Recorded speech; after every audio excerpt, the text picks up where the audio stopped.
Olá, tudo bem? Sou Alfredo Oliva, sou professor universitário e quero voltar a falar então das 5 lições de psicanálise do Freud, né?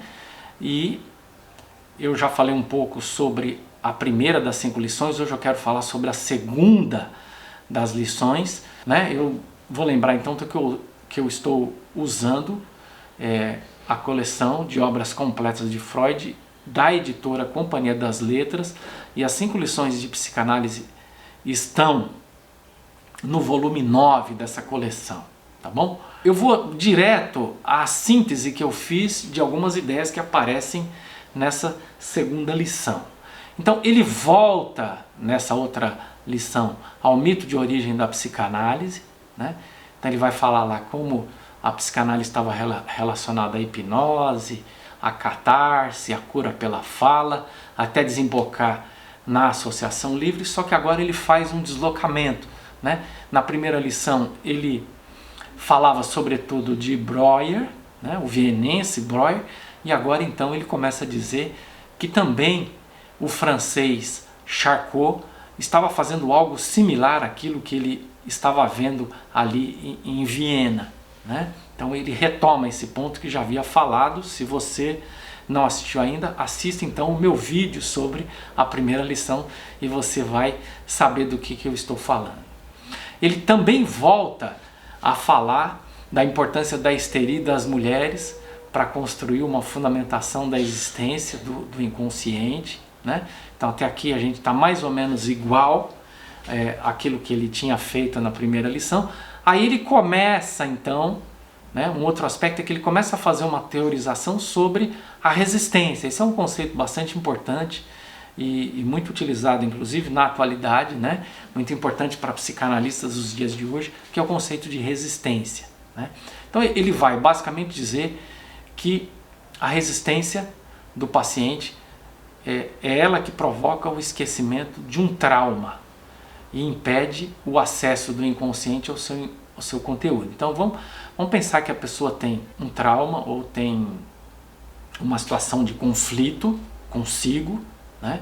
Ela não pode admitir que existe um desejo perverso, vamos dizer assim, um desejo maldoso, então ela nega isso, né? Para não ter que entrar em contato com esse lado que a pessoa considera negativo, perverso, não sei, maldoso, ela nega, né? Ela nega e isso provoca um esquecimento, e esse esquecimento impede que o consciente tenha acesso a esse conteúdo que foi inconscientizado. Depois ele começa então a desenvolver a ideia da relação entre resistência e repressão. Ele procura mostrar que o esquecimento é um ato de reprimir o trauma, né? Você tem um trauma, você reprime. E aí quando ele é reprimido, ele se aloja no inconsciente. Então há, por exemplo, um conflito entre o eu consciente e o conteúdo inconsciente. Isso leva a uma repressão. Então ele cita, por exemplo, a história de uma mulher altruísta, né? Lembre-se que a palavra altruísta é o antônimo, o contrário de egoísmo. Então essa mulher, vamos dizer assim, solidária, bondosa, tem uma irmã, o marido da irmã morreu, essa irmã tem uma irmã que morreu e deixou o cunhado. E então, ela tem desejo pelo cunhado da irmã que morreu, e ela não pode admitir que tem desejo pelo cunhado, né? Ou pelo ex-cunhado, ou por aquele que era casado com a irmã que morreu, né? Então ela reprime esse desejo e inconscientiza esse desejo, né? Bom, o Freud ainda prossegue dizendo, olha, a repressão envia então, há um processo de repressão desse conteúdo que não pode ser admitido, e aí então o inconsciente envia uma formação substitutiva para aquilo que foi reprimido, que é o que ele chama de sintoma. E esse sintoma estabelece como que uma proteção a esse conteúdo que foi reprimido e impede que o eu consciente produza novos ataques ao inconsciente e impede que a pessoa sofra. Estão percebendo o ciclo? A pessoa tem um desejo, então vamos lá, vamos voltar para a história da mulher. ela tem uma irmã casada, a irmã morreu, o cunhado ficou viúvo, ela tem desejo pelo cunhado, mas ela se vê como uma pessoa altruísta, bondosa, incapaz de um ato como esse. Ela então reprime o seu desejo pelo cunhado, não é?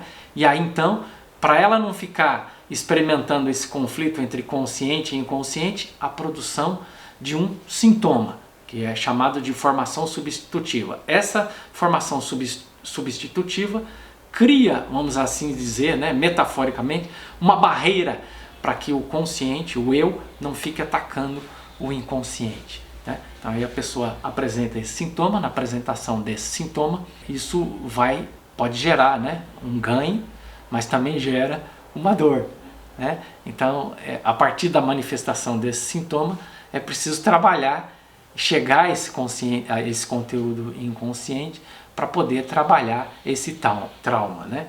Então, o Freud vai dizer que a conscientização desse conteúdo que foi reprimido, no caso dessa mulher, o desejo que ela sentia pelo marido da irmã morta, sob supervisão do terapeuta, pode dar um desenlace melhor para o conteúdo reprimido do que o sintoma, né?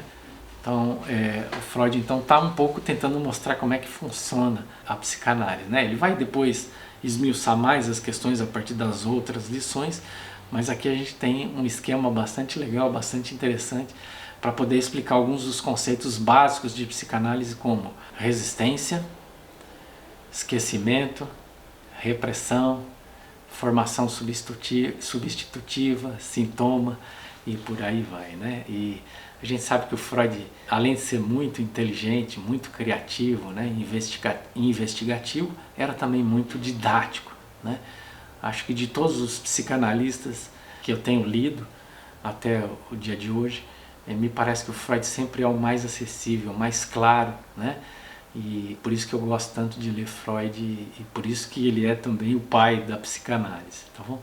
Espero que tenha ajudado você a compreender essa lição do Freud, e a gente vai se encontrar, claro, falando de uma próxima dessas 5 lições, né? Temos que falar sobre a 3, a 4 e a 5, para pelo menos fechar esse ciclo.